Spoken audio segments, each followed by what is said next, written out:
Assalamualaikum kerabat Bos Hasil. Bos Hasil Channel kembali ke hadapan Anda untuk menjalin silaturahmi dimanapun kita berada. Dan jangan lupa klik tombol subscribe dan aktifkan notifikasi tombol lonceng agar tidak tertinggal berita terbaru dari Bos Hasil Channel.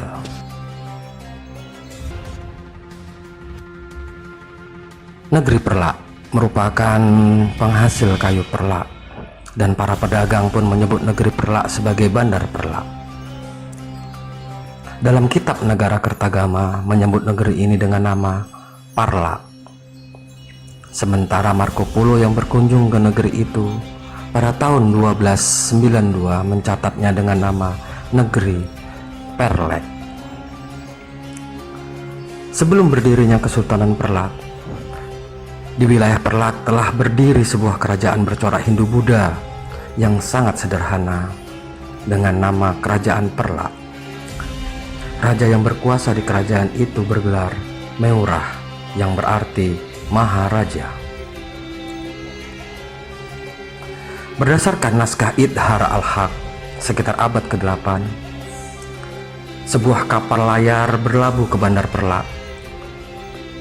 Kapal tersebut membawa 100 juru dakwah yang dipimpin oleh nahkoda dari Khalifah Abbasiyah.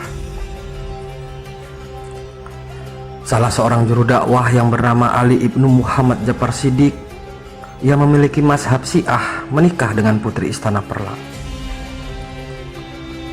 Putra pertama dari hasil pernikahan itu bernama Syekh Maulana Abdul Aziz Shah yang merupakan pendiri Kesultanan Islam pertama di Nusantara dengan mazhab Syiah pada tahun 840 Masehi dengan gelar Sultan Alaeddin Syekh Maulana Abdul Aziz Shah. Sultan Alaeddin Syekh Maulana Abdul Aziz Shah memerintah hingga tahun 864 Masehi, dan setelah wafat, Kesultanan Perlak dipimpin oleh keturunannya yang bernama Sultan Alaeddin Syekh Maulana Abdul Rahim Shah yang memerintah selama periode 864 sampai dengan 888 Masehi. Selanjutnya digantikan oleh Sultan Alaeddin Syekh Maulana Abbasiyah yang berkuasa selama 25 tahun. Pasca wafatnya Sultan Alaeddin Syekh Maulana Abbasiyah, selama 2 tahun tidak ada pelantikan sultan yang baru di Kesultanan Perlak. Hal ini dipicu kondisi yang tidak kondusif. Kondisi tersebut muncul akibat perang saudara di kalangan rakyat Perlak, yakni perang antara pengikut Syiah dengan Ahlu Sunnah wal Jamaah atau Sunni. Kaum Syiah memenangkan perang tersebut dan melantik Syekh Maulana Ali Muhayyad Shah sebagai sultan yang baru di Kesultanan Perlak.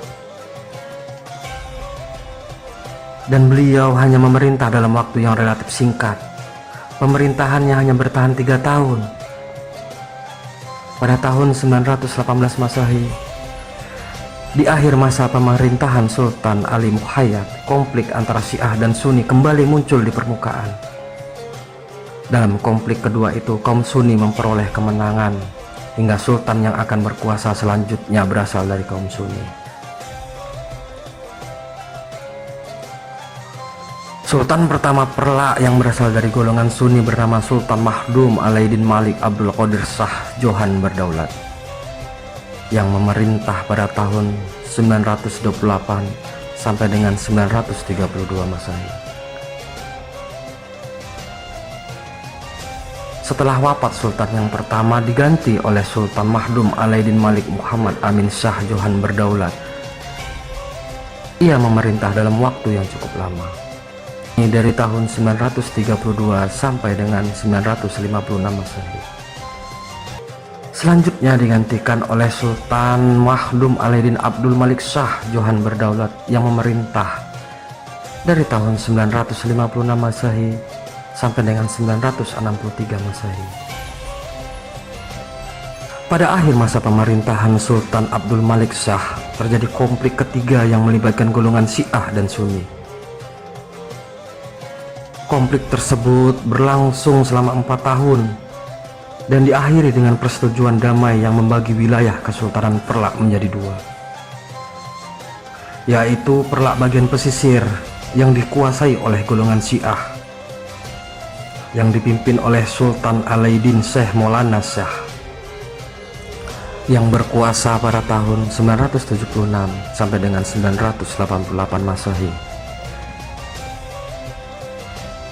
Perlak bagian pedalaman yang dikuasai oleh golongan Sunni dipimpin oleh Sultan Mahdum Alaiddin Malik Ibrahim Shah Johan Berdaulat yang memimpin antara tahun 986 hingga 1023 Masehi. Pada tahun 986 Masehi, Kerajaan Sriwijaya menyerang Kesultanan Perlak pesisir. Peperangan hebat pun pecah hingga Sultan Alaiddin Syekh Maulana Mahmud Shah gugur dalam peperangan. Pasca gugurnya Sultan Perlak pesisir, wilayah Kesultanan Perlak secara keseluruhan akhirnya dikuasai oleh Sultan Perlak pedalaman yang beraliran Sunni.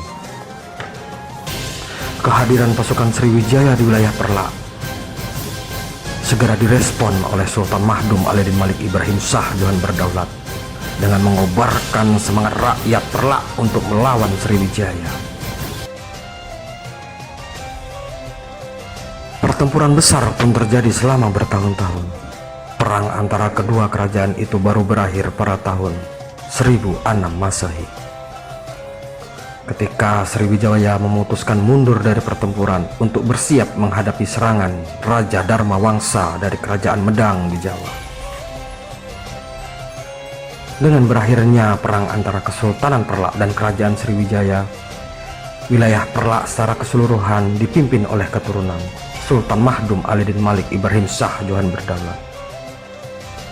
Pada masa ini kondisi Kesultanan Perlak relatif damai tanpa adanya peperangan melawan kerajaan luar. Sultan ke-17 Perlak yang bernama Sultan Mahdum Alaiddin Malik Muhammad Amin Shah II Johan Berdaulat memerintah pada tahun 1230 sampai dengan 1267. Beliau menjalankan politik persahabatan dengan menikahkan 2 orang putrinya dengan penguasa negeri tetangga Perlak.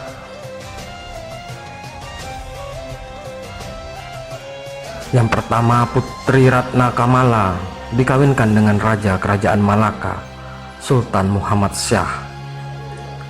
Yang kedua, Putri Ganggang dikawinkan dengan Raja Kerajaan Samudra Pasai, Al-Malik Al-Saleh. Sultan terakhir Perlak adalah Sultan ke-18, Sultan Mahdum Alaiddin Malik Abdul Aziz Johan Berdaulat yang memerintah pada tahun 1267 sampai dengan 1292. Setelah beliau meninggal, Perlak disatukan dengan Kerajaan Samudra Pasai di bawah pemerintahan Sultan Muhammad Malik Al-Jahir, putra dari Al-Malik Al-Saleh.